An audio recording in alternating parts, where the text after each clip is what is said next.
Let's do it! MainMan. MainMan. MainMan. MainMan. MainMan. All the people that were working for MainMan were unusual. We were loud, ugly Americans, basically. MainMan. An interesting story, a very entertaining story, a very long, wonderful adventure.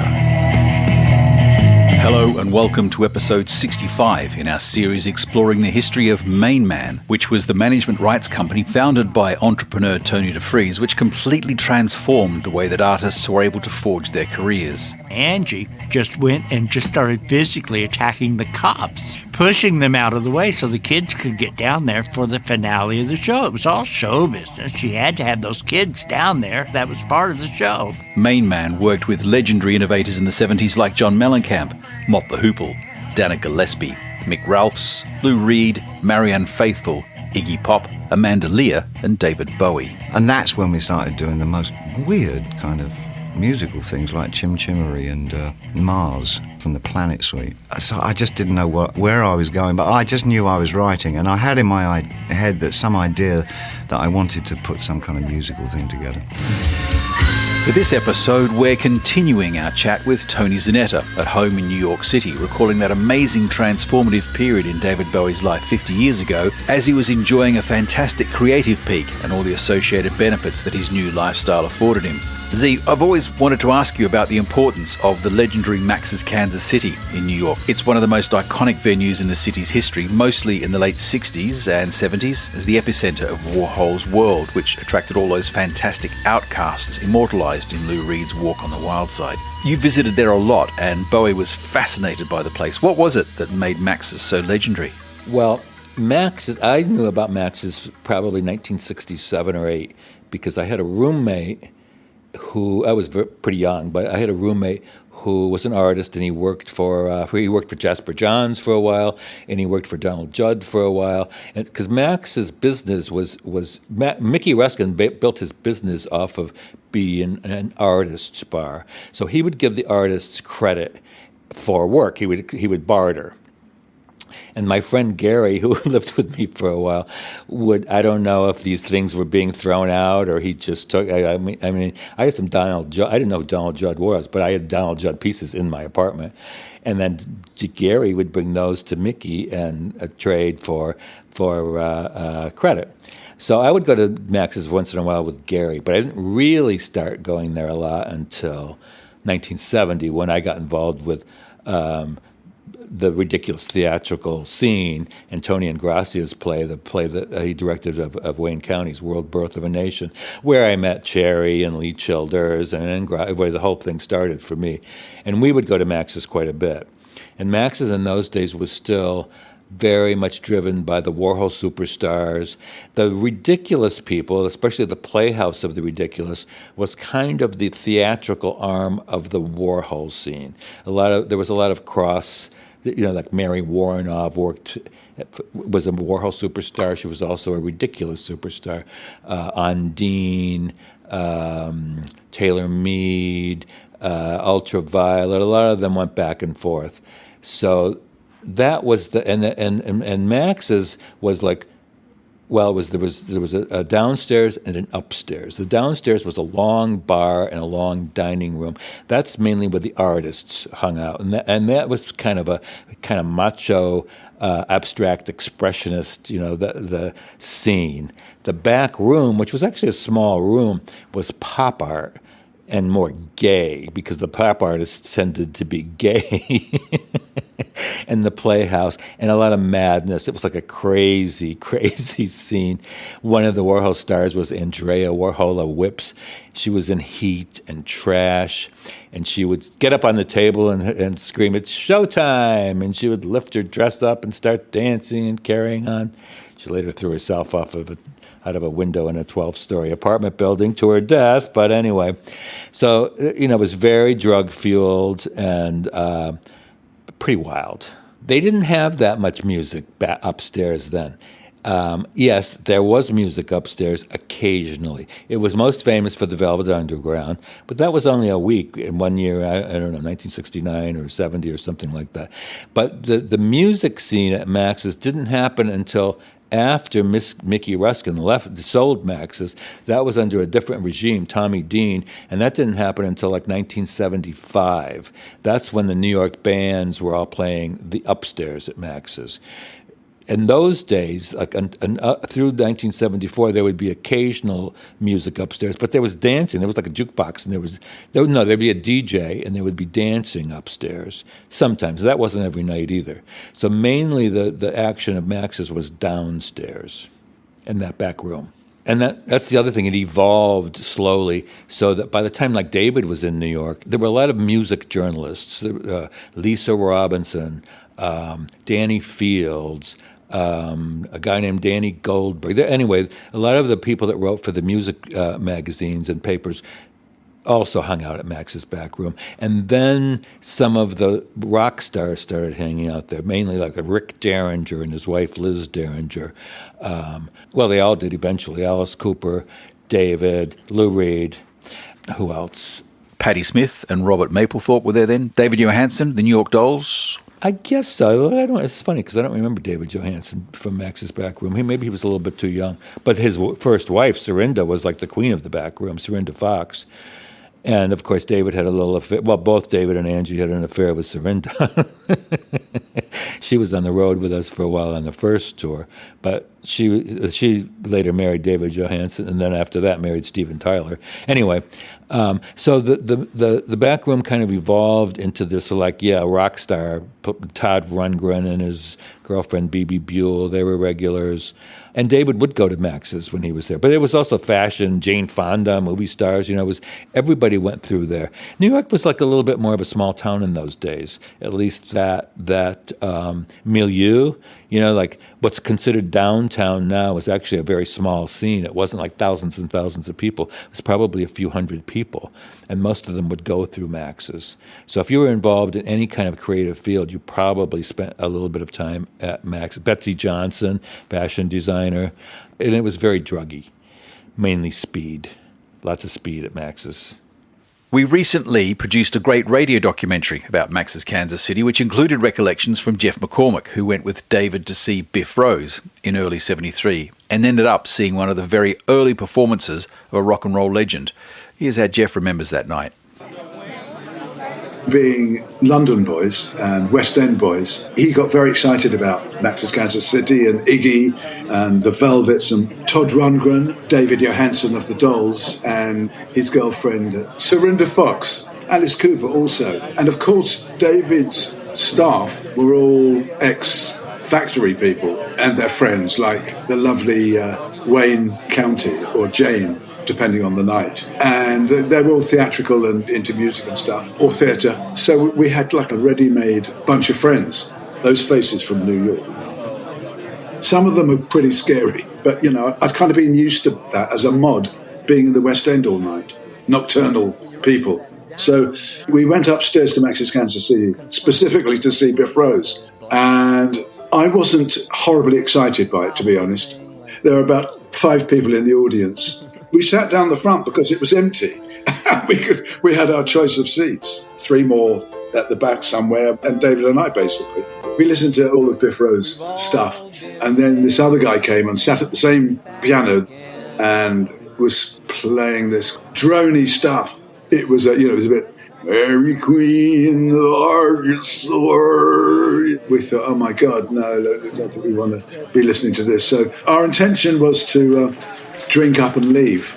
Bring up the band. And then all of a sudden this guy got up, strapped on a Fender, and this band joined him. And he went straight into does this bus stop at 82nd Street, bang, right in there. And it was phenomenal.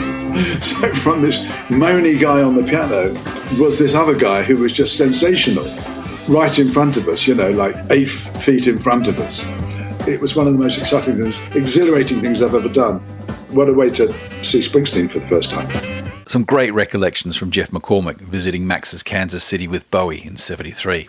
Z, what are your memories of that night at Max's when David met Lou and Iggy? So the first night when this goes back to the first tour again, when the day that David signed to RCA Records, we went out to a dinner that RCA, that Dennis Katz organized at the Ginger Man in New York on the Upper West Side with those same music people. Lisa Robinson, who was the queen of the journalists, was also married to a guy who worked in A&R at RCA. So we all went out to dinner. It was probably like 12 people. It was like a bar mitzvah, really. And then after dinner, we did go to Max's. And when we got to Max's, this is a very, everybody knows this story. Danny Fields was there, and Iggy happened to be staying with him in New York. And so Danny called Iggy, and Iggy came over to meet David because David had been talking about him on the radio. And that was the first time they met. And Iggy came to the Warwick the next day where Tony and David were staying for breakfast and basically never went home. Tony signed him probably on the spot. And Iggy was still in a methadone program in Michigan. So he went home to Michigan, to his parents' trailer, finished his methadone program, and then Tony brought him to the UK, where he recorded and lived for the next few months. And that started his relationship with MainMan, which went on until we were in Japan on that second tour. And by that time, Tony had rented Iggy and his band a house in the Hollywood Hills. Lee Childers was sent to look after Iggy and be like MainMan West. And Iggy had deteriorated, gone back into drugs. This is kind of interesting because I think MainMan gets a little bit of a bad rap for this because we didn't really pay that much attention to Iggy, because we were pretty busy with David and doing all this touring, and the focus was on Bowie, and he was still the whole thing was just still getting off the ground. So Iggy didn't get and Iggy was probably pretty needy. He needed more attention from MainMan and from DeFries. So in lieu of that, and he wasn't working. He was rehearsing, but he wasn't doing any gigs. There were no tours booked. There was nothing. Anyway, he got back into drugs. And then all kinds of trouble started happening, and one thing after another, but finally we were in Japan, and DeFries had had enough, and that was it. He pulled the plug, and that was the end of Iggy and MainMan. So how was that Japanese tour from your perspective? Well, it was kind of wonderful in one way, and then it was kind of horrific in another way. Well, tell us about the wonderful part first. Well, it was like a magical place. I mean, it was so technologically advanced, which I didn't expect. We stayed at the Imperial Hotel, which was pretty fabulous. We went everywhere on the bullet train. We went to every city in Japan to play. The crowds were very receptive, but they were very they would come to the gig in their uniforms from school. It was like, Japan was still very traditional. We had dinner at Kansai Yamamoto's apartment. His wife dressed in traditional Japanese garb and served us. That's where you would see about at least 25-30% of the women in Japan at that time, 1973, were still wearing traditional clothing. We had a girl working with us. Her name was Yako. She kind of was our guide, a Japanese girl.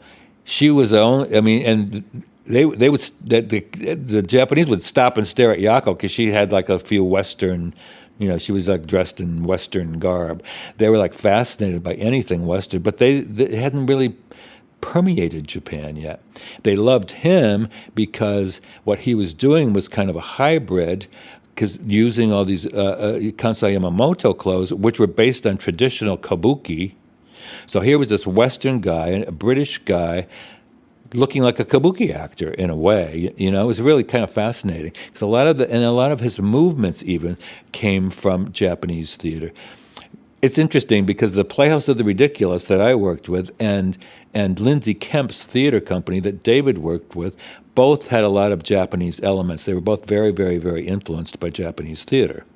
And they also had other similarities in that they weren't like hybrids of anything. Like Lindsay's philosophy was you take a little bit from this and a little bit from that, a little circus, a little burlesque, a little drag, a little Japanese theater, and you mix it all together and you create something new, because his certainly wasn't traditional mime.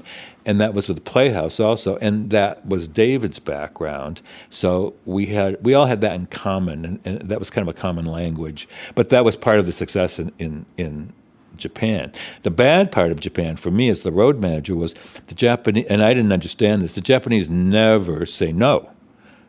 It's just not, it's impolite. You don't say no, but that doesn't mean that you mean yes. So we would be planning, like what happened was our security. We had a show that we had an intermission. So what we liked to do was have very tight security in the first part of the show. And then at the intermission, we liked to remove the security so that the concert could build. It had like a natural build to it. And it would get very excited. And then the kids would like realize there was no more security and they could get out of their seats and start dancing and rush the stage. But it had to be done, you had to do it kind of carefully. And they agreed to it, but they didn't, they did it backwards.